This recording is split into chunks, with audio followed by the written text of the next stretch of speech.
¿Alguna vez se han quejado de las largas esperas en el médico o de lo mal que saben las medicinas? Les aseguro que después de ver esto, besarán las puertas de los hospitales modernos. Imaginen ir al doctor por una migraña y que saque un taladro manual, o que les duela el estómago y les prescriban beber mercurio. ¿Suena a guión de película de terror? Pues, para la gente del pasado, esta era la cruda realidad. Hoy nos adentraremos en un viaje por los rincones más oscuros de la historia de la medicina. Les voy a revelar 20 procedimientos que supuestamente curaban, pero que la mayoría de las veces mutilaban o directamente mataban. Descubriremos cómo los médicos creían honestamente en la magia de las sangrías, y por qué el hierro al rojo vivo se consideraba la panacea para todos los males. Esto no son solo cuentos aterradores, es lo que padecieron nuestros ancestros. Prepárense. Va a ser doloroso, aterrador, pero increíblemente fascinante. Antes de empezar con nuestro sangriento recuento, aclaremos algo importante. Los médicos del pasado no eran sádicos. Bueno, al menos la mayoría de ellos. Sinceramente, querían ayudar. El problema real era que no tenían ni idea de cómo funcionaba el cuerpo humano. Antes de la invención de los microscopios y de la teoría de los gérmenes, la medicina era una mezcla de conjeturas, religión y astrología. Durante siglos, la teoría principal fue la de los 4 humores o fluidos corporales: la sangre, la flema, la bilis amarilla y la bilis negra. Los médicos creían que la enfermedad aparecía cuando se rompía el equilibrio de estos fluidos. ¿Demasiada sangre? Hay que drenarla. ¿Demasiada bilis? Hay que inducir el vómito. La lógica era férrea, pero letal. Los instrumentos jamás se esterilizaban y la anestesia sencillamente no existía. 6 o 7 robustos asistentes sujetaban al paciente mientras el cirujano operaba a contrarreloj. En este contexto, que un paciente sobreviviera era a menudo un verdadero milagro. Y ahora, veamos las 20 maneras en que los médicos intentaron restablecer este equilibrio. Empecemos con un clásico: la trepanación craneal. Esta es considerada una de las operaciones más antiguas en la historia de la humanidad. Los arqueólogos encuentran cráneos con orificios perforados que datan de miles de años. La técnica era simple. El médico tomaba una piedra afilada, y más tarde un taladro rudimentario, para hacer un agujero en la cabeza de una persona viva. ¿Por qué? Las razones variaban. Se creía que así se liberaban los espíritus malignos que causaban la epilepsia o la locura. Más adelante, se utilizaba para intentar curar migrañas severas o aliviar las secuelas de traumatismos. Lo más sorprendente es que muchos pacientes sobrevivían. El tejido óseo se regeneraba y sanaba alrededor del orificio. Ahora, imaginen el nivel de dolor sin anestesia. El paciente podía escuchar el chirrido y el raspado del hueso de su propio cráneo. Sin embargo, los sanadores de la época estaban convencidos de que estaban liberando presión excesiva o expulsando demonios. Hoy en día, la trepanación es realizada únicamente por neurocirujanos en casos extremos para salvar una vida. Pero hace miles de años, se consideraba simplemente una cura para el dolor de cabeza. El segundo punto de nuestra lista: la sangría. Esta fue, probablemente, la práctica médica más popular durante casi 2 milenios. Si tenías fiebre, te sacaban sangre. ¿Padecías neumonía? Sangría al canto. ¿Una fractura en la pierna? Pues, ¿por qué no aprovechar y hacerte una sangría también? Los médicos estaban convencidos de que la sangre se estancaba y se contaminaba.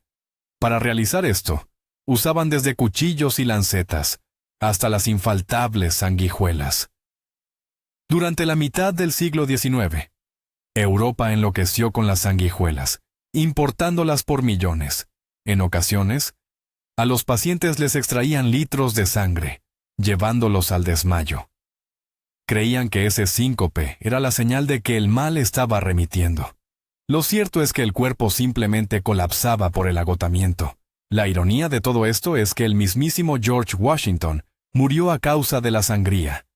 Los médicos intentaron curarle una infección de garganta drenándole casi la mitad de su sangre en apenas un día.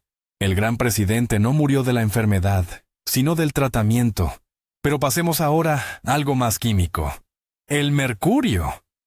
Hoy en día, sabemos que es un veneno mortal. Entramos en pánico si rompemos un termómetro. Sin embargo, hace cientos de años, el mercurio era el principal remedio contra la sífilis. La enfermedad era terrible y desfiguraba a la gente, por lo que los métodos de curación estaban a la altura de esa brutalidad. A los pacientes se les frotaba con ungüentos de mercurio, se les obligaba a inhalar sus vapores e incluso a beber sus compuestos. El dicho popular de la época decía, una noche con Venus, toda la vida con Mercurio. El efecto era aterrador. Los pacientes perdían los dientes y el cabello. Sufrían insuficiencia renal y comenzaban a enloquecer. El famoso sombrerero loco de Alicia en el País de las Maravillas se volvió así precisamente por la intoxicación con mercurio, utilizado en el proceso de curtido del fieltro. La gente se pudría literalmente en vida. Pero los médicos creían que la salivación excesiva provocada por el mercurio servía para expulsar la enfermedad del cuerpo.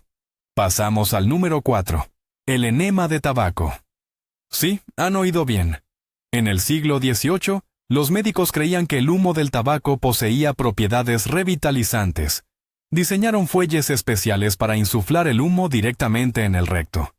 Esto se utilizaba con especial frecuencia para reanimar a personas que se habían ahogado.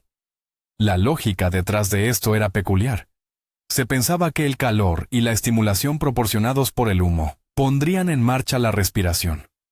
A lo largo del río Támesis, en Londres, incluso se colgaban equipos completos de enemas de tabaco, tal como hoy encontramos desfibriladores. Era considerado el método de reanimación más avanzado de su tiempo. Por supuesto, no funcionaba en absoluto. Peor aún, la nicotina es un veneno. Y una dosis tan alta podía fácilmente acabar con una persona que ya se encontraba en estado crítico. Afortunadamente, con el tiempo los médicos comprendieron que la respiración artificial boca a boca era mucho más efectiva que el humo que venía del lado equivocado. El quinto punto nos lleva a uno de los capítulos más sombríos del siglo XX. La lobotomía. Esta operación fue desarrollada por el médico portugués Egas Moniz, quien incluso ganó un premio Nobel por ello. El método consistía en la destrucción de las conexiones de los lóbulos frontales del cerebro. El médico estadounidense Walter Freeman lo convirtió en una cadena de montaje. Él utilizaba un instrumento similar a un picahielos, que introducía a través de la órbita ocular. Perforaba el hueso delgado, y a ciegas manipulaba la herramienta dentro del cerebro. Esto se realizaba para tratar la esquizofrenia, la depresión, e incluso para corregir la mala conducta en adolescentes. La operación duraba apenas 10 minutos. ¿El resultado? La persona a menudo se convertía en un vegetal. La personalidad era borrada. Los pacientes se volvían dóciles, silenciosos, pero estaban vacíos por dentro. Miles de vidas quedaron destrozadas antes de que el mundo finalmente reconociera esto como la barbarie que era. El sexto método de curación parece sacado de una película de Indiana Jones. Estamos hablando de medicina a base de momias. A partir del siglo XII, en Europa existía una demanda desmedida por las momias egipcias. Eran molidas hasta convertirlas en polvo y vendidas en las boticas. A este polvo, conocido como mumillo, se le atribuían propiedades curativas para todo tipo de males, desde un simple dolor de cabeza hasta úlceras de estómago graves. La gente, literalmente, estaba practicando canibalismo, ingiriendo los restos de antiguos egipcios. La demanda era tal que los mercaderes empezaron a falsificar el producto, utilizando cuerpos de vagabundos recién fallecidos o de criminales ajusticiados. Los secaban al sol y los vendían como si fueran auténticas reliquias ancestrales. Los aristócratas más adinerados ingerían este polvo disuelto en vino, convencidos de que adquirían su mística fuerza vital. Esta macabra práctica no desapareció por completo hasta la Ilustración. Sin embargo, La idea de curarse con cadáveres continuó fascinando a la gente durante mucho tiempo. El séptimo procedimiento les hará apreciar la capacidad de hablar. La hemiglosectomía. Esta aterradora palabra significa la extirpación parcial de la lengua. En los siglos XVIII y XIX, los médicos creían que la tartamudez se debía a que la lengua era demasiado grande o funcionaba mal. La solución: cortar un pedazo. Y por supuesto, sin anestesia. El cirujano tomaba unas tijeras y cortaba parte del tejido muscular de la lengua. La sangre brotaba a borbotones, y el riesgo de infección era inmenso. Y lo peor de todo es que no ayudaba en absoluto a curar la tartamudez. Al contrario, el paciente a menudo perdía por completo la capacidad de articular palabra, pero los médicos siguieron practicándola, creyendo que solo necesitaban hacerse a la mano o ganar más experiencia. Este es un claro ejemplo de cómo la intervención quirúrgica se aplicó en casos donde lo que realmente se requería era logopedia y psicología. Hablemos ahora de medicamentos que hoy solo se encuentran en manos de traficantes. Punto 8. La heroína como jarabe para la tos. A finales del siglo XIX, la compañía Bayer lanzó al mercado un nuevo producto milagroso. Lo llamaron heroína, derivado de la palabra alemana que significa heroico, porque los pacientes se sentían invencibles después de tomarlo. Se publicitó como un sustituto seguro de la morfina y, atención, como un medicamento infantil para la tos.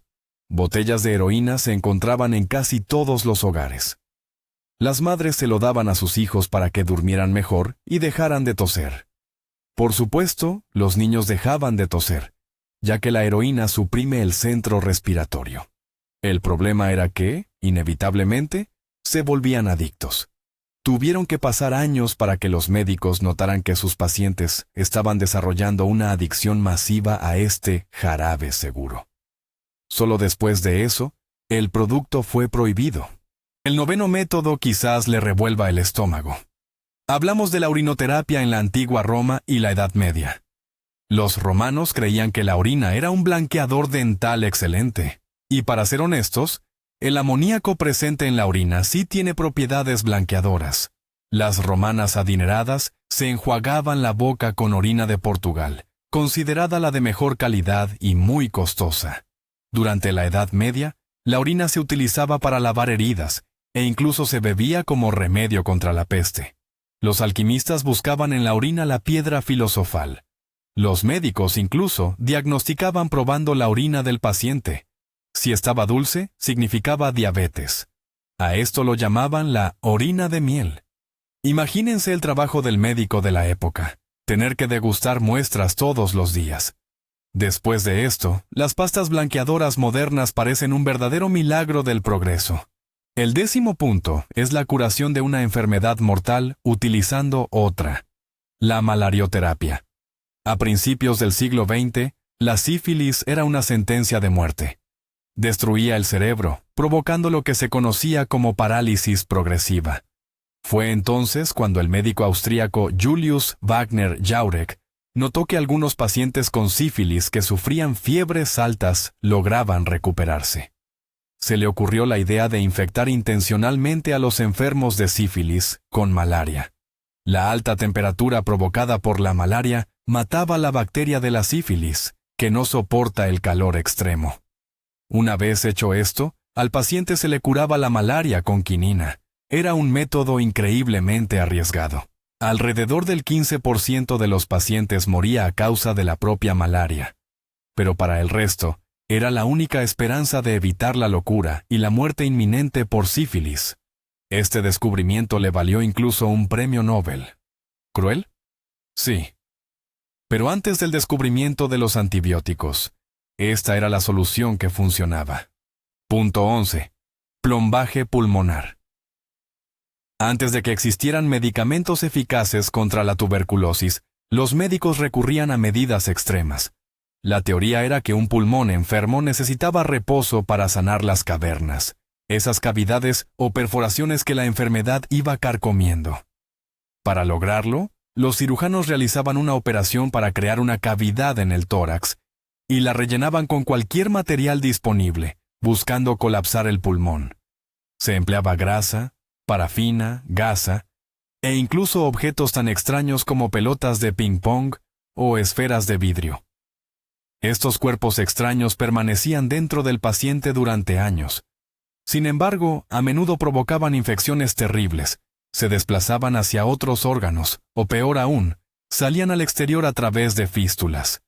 Los pacientes vivían con esferas plásticas en el pecho, luchando por respirar, pero aferrados a la esperanza de curarse. Era un intento desesperado por salvar a la humanidad de la peste blanca, que estaba diezmando a millones de personas. El 12º método nos llega directamente de las pinturas del Bosco. La extirpación de la piedra de la locura. Durante la Edad Media, los charlatanes y los cirujanos ambulantes convencían a la gente de que su locura, depresión o simplemente su estupidez eran causadas por una piedra que tenían alojada en la cabeza. La operación se realizaba siempre en la plaza pública. El supuesto cirujano hacía una incisión en la frente del paciente y con un juego de manos muy hábil, extraía una pequeña piedra que ya había escondido previamente.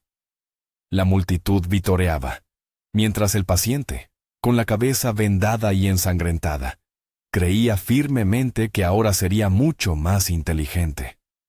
Por supuesto, no existía ninguna piedra real en el cerebro. Era un fraude absoluto y un efecto placebo puro, mezclado con el riesgo real de morir por septicemia. Sin embargo, la gente pagaba por ello, aferrándose a la esperanza de encontrar una solución sencilla a problemas que eran profundamente complejos. El punto número 13. La cauterización. Si tenías una herida y era necesario detener el sangrado o si sufrías de hemorroides, ponían el hierro a calentar. Un trozo de metal, al rojo vivo, se aplicaba directamente sobre la carne viva. La sangre se coagulaba al instante y los vasos sanguíneos quedaban sellados. El problema es que el dolor era completamente infernal. De hecho, muchos pacientes morían a causa del shock provocado por ese dolor atroz. Los médicos también recurrían a la cauterización para tratar enfermedades mentales, aplicando el hierro en la nuca con la idea de despertar el cerebro. Existía la creencia de que el fuego tenía el poder de purificar. Ahora, intenten imaginar un tratamiento para las hemorroides usando un atizador al rojo vivo. Sin anestesia, por supuesto. No es de extrañar que, tras pasar por algo así, la gente prefiriera no reconocer que les dolía absolutamente nada. El método número 14. La belleza exige sacrificios. Y lo decimos de forma literal. Hablamos del arsénico. Durante la época victoriana, la palidez extrema era el máximo símbolo de la aristocracia. Para lograr ese noble color de piel, las mujeres, e incluso algunos hombres, consumían arsénico. Se vendían obleas, pastillas y ungüentos especiales, todos ellos cargados de este veneno. El arsénico lograba su cometido de palidez porque, de hecho, destruía los glóbulos rojos. Era, en esencia, un suicidio lento. El cuerpo iba acumulando el veneno, lo que provocaba problemas graves de tiroides y la aparición del bocio. Pero lo increíble es que estos efectos secundarios se consideraban, irónicamente, hasta atractivos. Si la mujer decidía dejar de consumirlo, su rostro se llenaba de manchas horribles, obligándola a seguir ingiriendo el veneno hasta el día de su muerte. Una trampa mortal en nombre de la moda. El punto número 15. La terapia rotatoria. En el siglo XIX, Benjamin Rush, considerado el padre de la psiquiatría estadounidense, y sus colegas, como Erasmus Darwin, el abuelo de Charles Darwin, creían que la locura podía curarse si se hacía girar al paciente lo suficiente. Sentaban a la persona en una silla especial, colgada del techo o montada sobre un eje, y la hacían rotar a velocidades de hasta 100 revoluciones por minuto. El paciente vomitaba, perdía el conocimiento e incluso sangraba por la nariz y los oídos. Los médicos creían que la fuerza centrífuga dispersaba la congestión de sangre en el cerebro. En realidad, no era más que tortura, que lograba someter a los desafortunados enfermos mentales, volviéndolos dóciles gracias al puro terror. Estos dispositivos de rotación se utilizaron en los manicomios durante décadas. El 16º método era muy popular hace apenas 100 años: el agua radioactiva. Cuando Marie Curie descubrió el radio, el mundo se volvió loco. La gente creía que la radiación era energía pura. En las farmacias vendían de todo: agua con radio, pasta de dientes, chocolate, e incluso preservativos con uranio. El caso más famoso fue el del millonario Evan Byers. Él tomaba a diario el medicamento Raditor, agua destilada con radio, para sentirse más fuerte y lleno de energía. Al principio, se sentía de maravilla. Luego, empezaron a caerse sus dientes. Después, simplemente perdió la mandíbula inferior. Murió de forma agónica y tuvieron que enterrarlo en un ataúd de plomo. Los médicos tardaron mucho en aceptar que aquella luz mágica era, en realidad, letal. Este es el método número 17 para perder peso, y les aseguro que los hará amar la dieta y el gimnasio. Hablamos de las famosas tenias. A principios del siglo XX, los periódicos anunciaban pastillas que contenían huevos de tenia bovina. Los titulares prometían: come lo que quieras y adelgaza. La mujer ingería la cápsula, el gusano eclosionaba en el intestino y empezaba a consumir la comida, en lugar de su anfitriona. Sí, se perdía peso. Pero el parásito podía crecer hasta 9 metros de largo, provocando dolores intensos, náuseas y debilidad. Pero lo verdaderamente terrible comenzaba cuando había que extraerlo. El médico acercaba a la boca del paciente un cuenco con leche tibia, tratando de sacar al parásito hasta que éste asomara por la garganta y pudiera ser agarrado. En ocasiones, los gusanos causaban asfixia. Ese era el alto precio a pagar por una cintura delgada. El punto 18.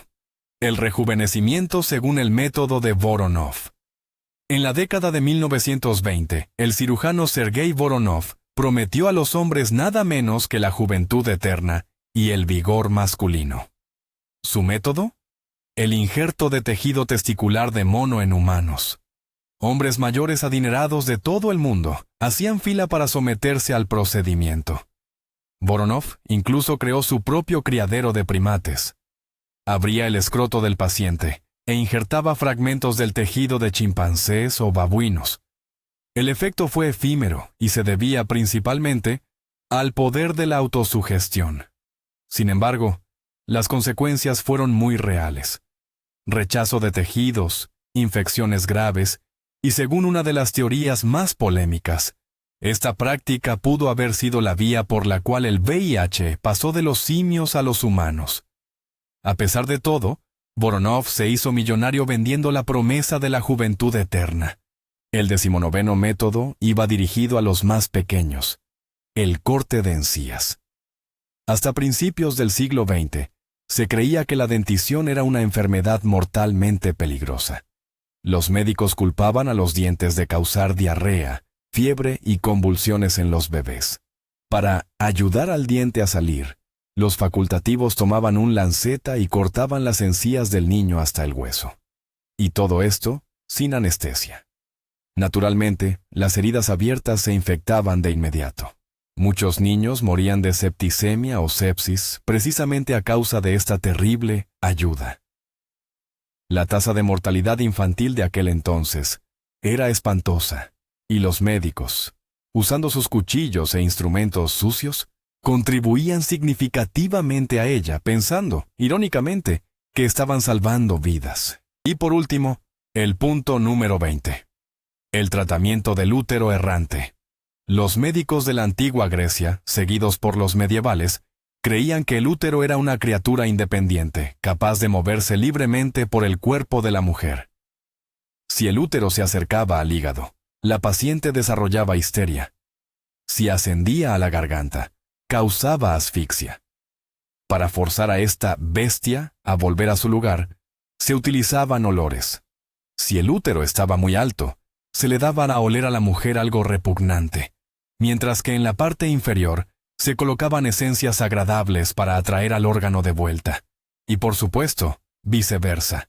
Se llegaba a fumigar a las mujeres con azufre o se las obligaba a inhalar el humo de plumas quemadas. Esto suena cómico, pero el diagnóstico de histeria se impuso a las mujeres durante siglos, ignorando dolencias reales y tratando las enfermedades simplemente con olores agradables en el sitio correcto. ¿Y bien? ¿Todavía les asusta esa inyección de hoy en día? La historia de la medicina es un camino de prueba y error, tristemente sembrado de víctimas. En su momento, cada uno de estos 20 métodos fue considerado la cumbre de la ciencia. Las mentes más brillantes de la época creían sinceramente que taladrar cráneos y beber mercurio era lo correcto. Esto nos enseña algo fundamental. La ciencia nunca se detiene. Lo que hoy consideramos normal, quizás dentro de 100 años provoque el mismo horror en nuestros descendientes. Tal vez la quimioterapia les parezca pura barbarie, pero por suerte, vivimos en este momento, donde contamos con anestesia, antibióticos y medicina basada en la evidencia. Muchas gracias por acompañarme hasta el final de este espeluznante listado. Si les resultó interesante, no olviden dejar su like y suscribirse al canal. Aún nos quedan muchísimas historias por contar. Y ahora, la pregunta es para ustedes. ¿Cuál de todos estos procedimientos les ha resultado más impactante? Déjenme un comentario diciéndome a qué tratamiento jamás se someterían, ni siquiera bajo la amenaza de muerte. Nos vemos en un próximo video.